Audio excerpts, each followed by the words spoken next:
সরদার এ কথা বলার সাথে সাথে কাফেলার সবাই চলে গেল যেখানে পাখি উড়ে সেখানে, যে দেখে ঠিকই নিচে একটা কূপ আছে। সবাই বলল, সরদার আমাদের তো পানি ফুরায় গেছে, পানির প্রয়োজন। কাফেলার সর্দার বলল, ঠিক আছে দেখো তো পানির ভালো কিনা। একজন বলল, আলমা ও মালেহ, পানি ময়লা পানি, আবর্জনা পানি। সর্দার বলল, ফেলাও না বালতি দেখি তো।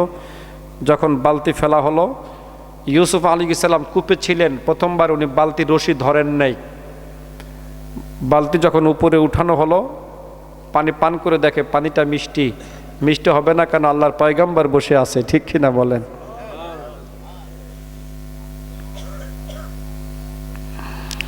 দ্বিতীয়বার যখন আবার বালতি ফেলা হলো, ইউসুফ আলাইহিস সালাম এবার রশিটা ভালো করে টাইট করে ধরলেন। যখন লোকজন রশিটা টেনে উপরে উঠালো, ইউসুফ আলাইহিস সালাম যখন বের হয়ে আসতেন কুয়া থেকে, তখন একজন ডেকে বলল, ইয়া বুশরা হাদা গোলাম, আরে কি সুসংবাদ, কত সুন্দর গোলাম বাচ্চা বের হয়ে এসেছে কূপের থেকে। সুবহানাল্লাহ বলেন। তো সুসংবাদ রে, এত সুন্দর বাচ্চা কূপের থেকে বের হয়ে আসলো। তাফসীরের মধ্যে এসছে 10টা সন্তান ইয়াকুব আলাইহিস সালামের পাহাড়ের আড়াল থেকে দেখতেছে কাফেলার লোকজন কি করে।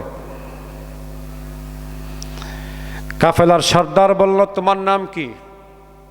ইউসুফ আলাইহিস সালাম নাম বললেন ইউসুফ। পিতার নাম কি উনি বলে না, চুপ, উনি চুপ করে আছেন। আমার সাথে যাবে, আমাদের সাথে যাবে তুমি? উনি বললেন, হ্যাঁ যেতে চাই। যখনই নিয়ে রওনা দিলেন, হাঁটা শুরু করলেন, 10টা ভাই দৌড়ে আইসে বলতেছে, আমাদের গোলামকে কোথায় নিয়ে যাচ্ছেন? চিন্তা করেন, ভাইকে কি বলতেছে? গোলাম গোলাম। ইউসুফ আলাইহিস সালাম কথা বলে না। ভাইরা তাকে উদ্দেশ্য করে বলে, আমাদের গোলামকে কোথায় নিয়ে যাচ্ছেন? ইউসুফ আলাইহিস সালাম মাথা নিচে করে দাঁড়ায় আছে, পরিচয় দেয় না, বলেও না।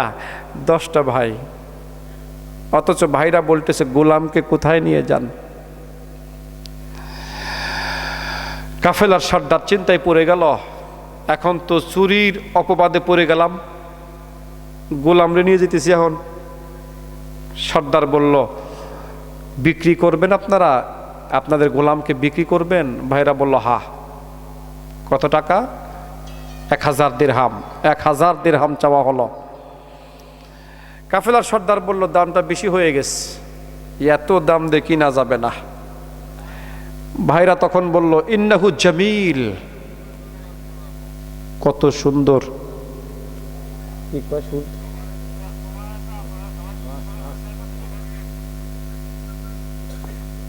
তাবারক দেওয়ার সময় হচ্ছে, কইতে হবি।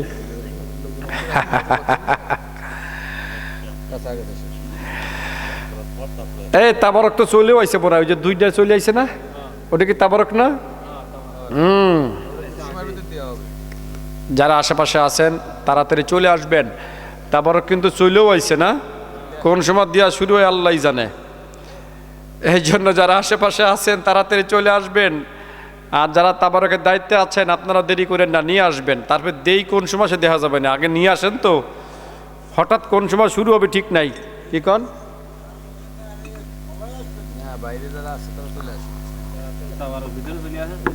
হ্যাঁ, এই কষ্ট বেশি দিতেছে নাকি আপনাদের? আর অল্প একটু, 11টা বাজে না, সামান্য আরেক সামান্য একটু। আরে না, আর 1 ঘন্টা কয় কেমনে? অনেকের সে ধৈর্য থাকবে না। যেখানে ছিলাম,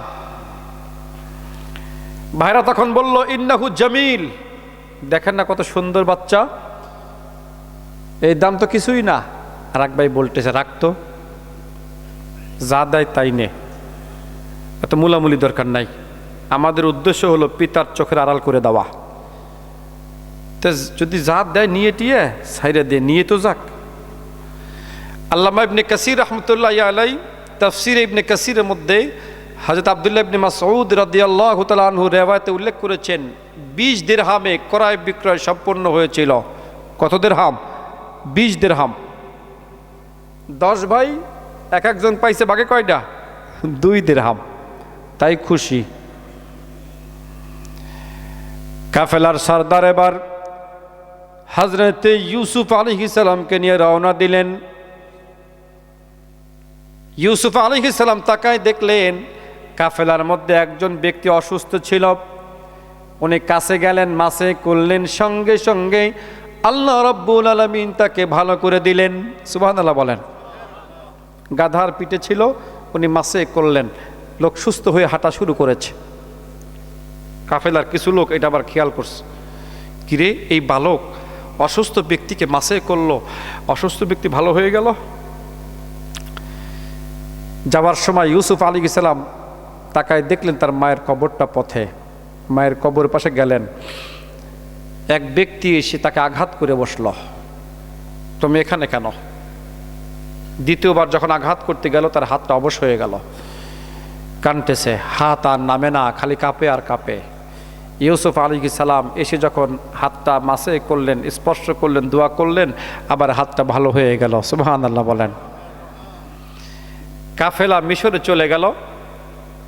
পরের দিন বাজারে তোলা হলো, দামাদামি শুরু হলো। 3000 দিরহামে ক্রয় বিক্রয় সম্পূর্ণ হলো। আজিজে মিশর 3000 দিরহাম দিয়ে ক্রয় করে স্ত্রীকে উপহার দিলেন। কাফেলার সর্দার রাত্রে বেলায় চিন্তা করতেছে, আমি কাকে বিক্রি করেছি? হায় আল্লাহ, আমি তো খেয়াল করি নাই। এই বালক অসুস্থ ব্যক্তিকে ধরলো, ভালো হয়ে গেল, হাতটা অবশ হয়ে গিয়েছিল, ধরলো, ভালো হয়ে গেল, কাকে বিক্রি করেছি আমি কি ভুল করে ফেলেছি কি না? পরের দিন 3000 দিরহাম নিয়ে আজিজে মিশরের সামনে রেখে বলতেছে, আমি একটু কথা বলতে চাই তার সাথে। এবার খাস কামরায় যখন চলে গেল ইউসুফ আলাইহিস সালামকে নিয়ে, এবার বলতেছে, আপনার পরিচয়টা একটু বলেন তো, পরিচয়টা একটু বলেন। এই কাফেলার সর্দার ছিল ইব্রাহিম আলাইহিস সালামের বংশধর। সুবহানাল্লাহ বলেন। ইব্রাহিম আলাইহিস সালামের বংশধর ছিলেন। ইউসুফ আলাইহিস সালাম চুপ করে আছেন, কথা বলেন না। কাফেলার সর্দার বারবার অনুরোধ পেশ করে যাচ্ছে, একটু বলেন, একটু বলেন, আমি না শুনে আজকে যাবই না। ইউসুফ আলাইহিস সালাম এবার বললেন, আনা ইউসুফ ইবনে ইয়াকুব ইবনে ইসহাক ইবনে ইব্রাহিম আল খালিল। বলার সাথে সাথে কাফেলার সর্দার চমকে উঠছে, বলে কি? আমি আল্লাহর পয়গম্বরকে কাছে পেয়েও বিক্রি করে দিয়েছি? হায় হায়, আমি কাকে বিক্রি করেছি? আমি কাকে বিক্রি করে দিয়েছি? এ তো আল্লাহর পয়গম্বর। এতক্ষণ পরিচয় সে জানে নাই। যখনই পরিচয় জানছে, সঙ্গে সঙ্গে দিরহামগুলো আজিজে মিশরের সামনে দিয়ে বলতেছে, আমি ফেরত চাই। এই নেন আপনার টাকা, আমার লাগবে না। 3000 দিরহাম আমার লাগবে না, আমি এই বালককে ফেরত পেতে চাই, আমাকে দিয়ে দেন। আজিজে মিশর বলল, না, অসম্ভব, বিক্রি কালকেই হয়ে গেছে, একদিন পার হয়ে গেছে। ঘাড় ধাক্কা দিয়ে বের করে দেওয়া হলো। ইউসুফ আলাইহিস সালাম এখানে বেড়ে উঠতে লাগলেন। অনেক লম্বা আলোচনা, বেড়ে ওঠার মধ্যে অনেক আলোচনা আছে। যখন বেড়ে উঠতে লাগলেন, জুলেখার সামনে জুলেখা বিভিন্নভাবে তাকে বিরক্ত করা শুরু করলো। বিরক্ত বুঝতেছেন তো? না ভেঙে খাওয়া লাগবে? আমাদের সমাজে খালি আছে পুরুষটাই খালি আমরা বিরক্ত করি, কিন্তু এই বিরক্ত ছিল আবার উল্টা। কথা বোঝেন নাই? এটা ছিল উল্টা বিরক্ত। খালি আমরাই ডিস্টার্ব করি মেয়েদেরকে, না? সব দোষ কিন্তু আমাদের। এই জন্য আইন তো খুব শক্ত আইন, তারা যেটা কয় সেটাই হয়, আমাদের কোনো কথা নাই, চলে না। ইফটিজিং করলেও দোষ, না করলেও খালি কইলেই হয়। আমার এরকম ইফটিজিং করছে, তাই ধরে চলে যাবে, না করলেও শক্ত আইন। বারবার বিভিন্নভাবে তাকে আহ্বান করেছে, সাড়া দেয় নাই। সর্বশেষ খাস কামরায় ডেকে নিল জুলেখা। 7টা দরজা বন্ধ করে খাস কামরায় নিয়ে যেয়ে বলল, কালাত হাইতালাক, আমার কাছে আসো ইউসুফ, আমার কাছে আসো। উনি বললেন, কালা মাআদাল্লাহ, আল্লাহ আমাকে রক্ষা করো। ইউসুফ আলাইহিস সালাম বললেন, জুলেখা, তুমি আমাকে ডাকতেছো, আল্লাহ পাক আমাদের দুইজনকে দেখতে পাচ্ছেন, সঙ্গে সঙ্গে জুলেখা ঘরের ভিতরে যত মূর্তি ছিল কাপড়গুলো দিয়ে মূর্তিগুলো ভালো করে ঢেকে দিল। এবার বলতেছি, ইউসুফ, মালিককে ঢেকে দিয়েছি, খোদাকে ঢেকে দিয়েছি, এবার কাছে আসো। ইউসুফ আলাইহিস সালাম বললেন, জুলেখা শোনো, তুমি তো তোমার হাতে বানানো মূর্তিগুলো ঢেকে দিয়েছো, যিনি আমাকে তোমাকে সৃষ্টি করেছেন সে মালিক আমাদের দুইজনকে দেখতে পাচ্ছে। সুবহানাল্লাহ বলেন। জুলেখা এবার বলল, ইউসুফ, তোমার চোখ কত সুন্দর, তোমার চুল কত সুন্দর, তোমার মুখ কত সুন্দর। আল্লাহর পয়গম্বর বললেন, জুলেখা শোনো, এই সবগুলি হবে মাটির খোরাক। কিসের খোরাক? মাটির খোরাক। তুমি বলতেছো চোখ সুন্দর, মুখ সুন্দর, নাক সুন্দর, সব মাটির খোরাক হয়ে যাবে। কিতাবের মধ্যে এসছে পরকালের চিন্তা আল্লাহ রাব্বুল আলামিন ইউসুফ আলাইহিস সালামের মাথার মধ্যে এমনভাবে ঢুকিয়ে দিয়েছিলেন, প্রাপ্তবয়স্ক যুবক থাকা সত্ত্বেও জাগতিক ভোগ বিলাস, জৈবিক চাহিদা ওনার কাছে তুচ্ছ মনে হয়েছিল। কিচ্ছু না, কিচ্ছু না। সুন্দরী রমণী ডাকতেছে, তাও খাস কামরার মধ্যে। পরকালের চিন্তা আল্লাহ পাক মাথার মধ্যে শক্তভাবে ঢুকিয়ে দিয়েছিলেন। উনি দরজার দিকে তাকালেন, সঙ্গে সঙ্গে দেখতে পেলেন দরজাটা খুলে গেল। দৌড় শুরু করলেন, একে একে 6টা দরজা খুলে গেল। 7ম দরজায় আটকে গেলেন। ঠিক ওই মুহূর্তে জুলেখা এসে পিঠের উপরে হাত দিয়ে বসল। ইউসুফ আলাইহিস সালাম 7ম দরজা ধরে টান দিলেন, দরজা খুলে গেল। সামনে পা বাড়াবেন, তাকায় দেখেন ঠিক দরজার সামনে জুলেখার স্বামী আজিজে মিশর দাঁড়িয়ে আছে, ঠিক সামনেই। সেও কেবল ডুববে ডুববে ভাব। জুলেখা এবার পিছনের থেকে সামনে আসলো, এসে বলতেছে, স্বামী, কাকে আপনি এত আদর যত্ন করে লালন পালনের ব্যবস্থা করেছেন, আজ সেই ইউসুফ আপনার স্ত্রীর উপরে আক্রমণ চালিয়েছে। এত আদর যত্ন করে কারে থাকবার দিছেন, আজকে সে আপনার স্ত্রীর উপর আক্রমণ চালিয়েছে। কিছুক্ষণ পর জুলেখার বাদী এসে বলল, মালিক, আমি নিজের চোখে দেখেছি ইউসুফকে জুলেখার ঘরে যেতে, এই চোখ দিয়ে দেখছি। আজিজে মিশর এবার বলে, ইউসুফ, জুলেখা সাক্ষীদার করায় দিছে, তোমার পক্ষে কোনো সাক্ষী থাকলে তুমি বলো। ইউসুফ আলাইহিস সালাম কিছুক্ষণ চুপ থাকলেন, চিন্তা করতে লাগলেন। তারপর বললেন, মালিক, এই প্রাসাদে এক মা তার ছোট্ট বাচ্চাকে নিয়ে বসবাস করে, ওই বাচ্চা আমার পক্ষে সাক্ষী দেবে। সুবহানাল্লাহ বলে, বাচ্চাকে নিয়ে আসেন। জুলেখার মাথার ঘুরে গেল, মাথা তারা উলিয়ে গেছে। কয় কি দেখি, বাচ্চা দেবে সাক্ষী? ইউসুফ বাচ্চাকে সাক্ষী হিসাবে দাঁড় করিয়ে দিচ্ছে। ঠিক আছে, আনুক বাচ্চা। কিতাবের মধ্যে এসছে, মা যখন কোলের শিশুকে নিয়ে আজিজে মিশরের সামনে দাঁড়িয়ে গেল, আল্লাহর পয়গম্বর হযরতে ইউসুফ আলাইহিস সালাম বাচ্চার দিকে আঙ্গুল দিয়ে ইশারা করে বললেন, ইশহাদ বিল হক, সত্য সাক্ষ্য দাও। কোলের শিশুর দিকে, ছোট্ট বাচ্চার দিকে আঙ্গুল দিয়ে ইশারা করে বললেন, ইশহাদ বিল হক, সত্য সাক্ষ্য দাও। আল্লাহ রাব্বুল আলামিন সঙ্গে সঙ্গে কোলের বাচ্চার জবানটা খুলে দিলেন। কোলের শিশু ইউসুফ আলাইহিস সালামের পক্ষে সাক্ষী দেওয়া শুরু করল। এই শিশু বলতে শুরু করল, ইন কানা কামিসুহু কুদ্দা মিন কবুলিন ফাসাদাকাত ওয়া হুয়া মিনাল কাযিবিন ওয়া ইন কানা কামিসুহু কুদ্দা মিন দুবুরিন ফাকাযাবাত ওয়া হুয়া মিনাস সাদিকিন। কোলের শিশু জবান খুলে সাক্ষী দেওয়া শুরু করল, আর বলল, মালিক তাকায় দেখেন জামাটা যদি সামনের দিকে ছিঁড়া থাকে জুলেখা সত্যবাদী, ইউসুফ মিথ্যাবাদী, আর যদি জামাটা পিছনের দিকে ছিঁড়া থাকে ইউসুফ সত্যবাদী, জুলেখা মিথ্যাবাদী। ফালাম্মা রাআ কবিসুহু কুদ্দা মিন দুবুরিন, আজিজে মিশর এবার ডাকলেন, ইউসুফ সামনে আসো, কাছে আসো তো। তাকায় দেখলেন জামা পিছনের দিকে ছিঁড়া। সঙ্গে সঙ্গে উনি বললেন, কালা ইন্নাহু মিন কাইদি কুন্না ইন্না কাইদা কুন্না আযীম। বলল, জুলেখা চক্রান্ত সব তোমার। জামা তো পিছনের দিকে ছিঁড়া, কোন দিকে?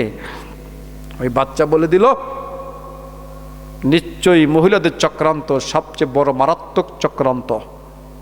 ওয়াস্তাগফিরি লিযামবিক ইন্নাকি কুনতি মিনাল খাতিইন।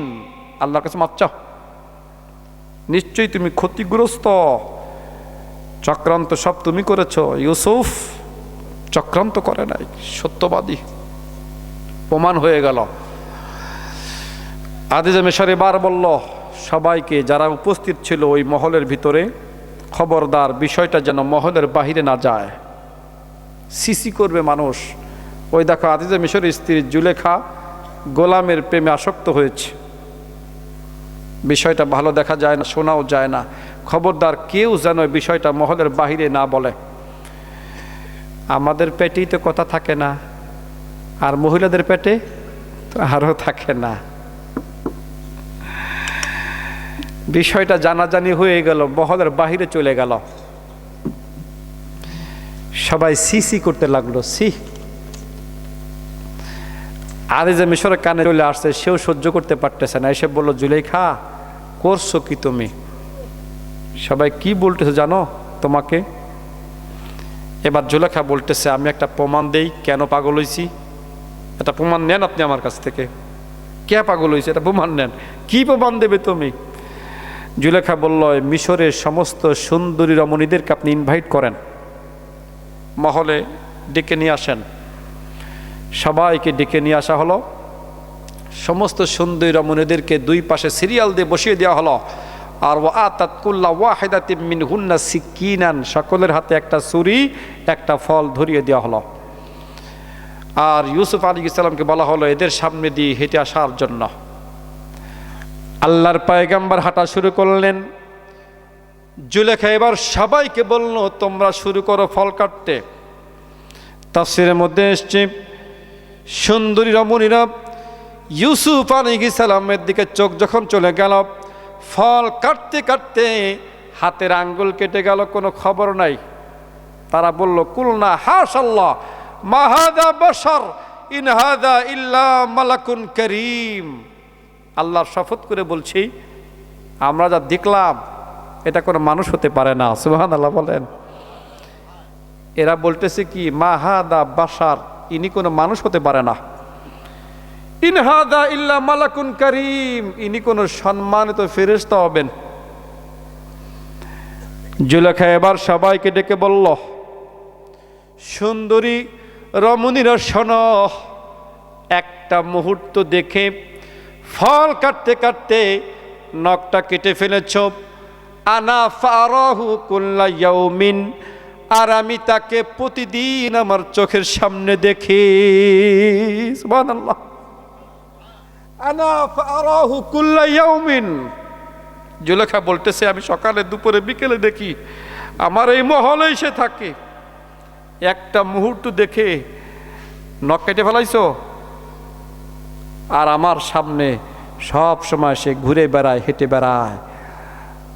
সমস্ত সুন্দর রমণীদের ভুল ভেঙে গেল। আর ঠিকই তো, জুলেখা তো এমনি এমনি পাগল হয় নাই। আমরা একটা মুহূর্ত দেখে যদি নখ কেটে ফেলতে পারি, আর যার মহলে সে বসবাস করে সে কি না করতে পারে, ঠিক কি না বলেন? তাদের ভুল ভেঙে গেল, ভাঙবে না কেন? আল্লাহ রাব্বুল আলামিন আমার আপনার নবীকে যখন মিরাজ রজনীতে ইনভাইট করলেন, সাক্ষাৎ যখন আমার আপনার নবী যাচ্ছিলেন, প্রতিমধ্যে ইউসুফ আলাইহিস সালামের সঙ্গে সাক্ষাৎ হলো। নবী আমার ফিরে এসে বর্ণনা করেন যে আমি দেখলাম যে আল্লাহ রাব্বুল আলামিন পৃথিবীর সমস্ত সৌন্দর্যের অর্ধেক ইউসুফ আলাইহিস সালাম তার একার মধ্যে দান করেছেন, সুবহানাল্লাহ বলেন।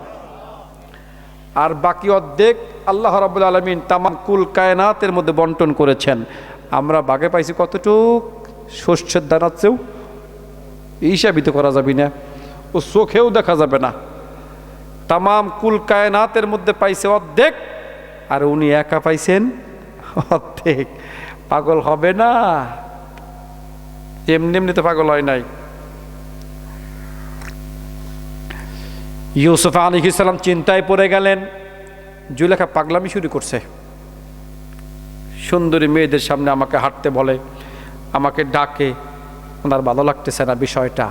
উনি বললেন, ক্বালা রাব্বি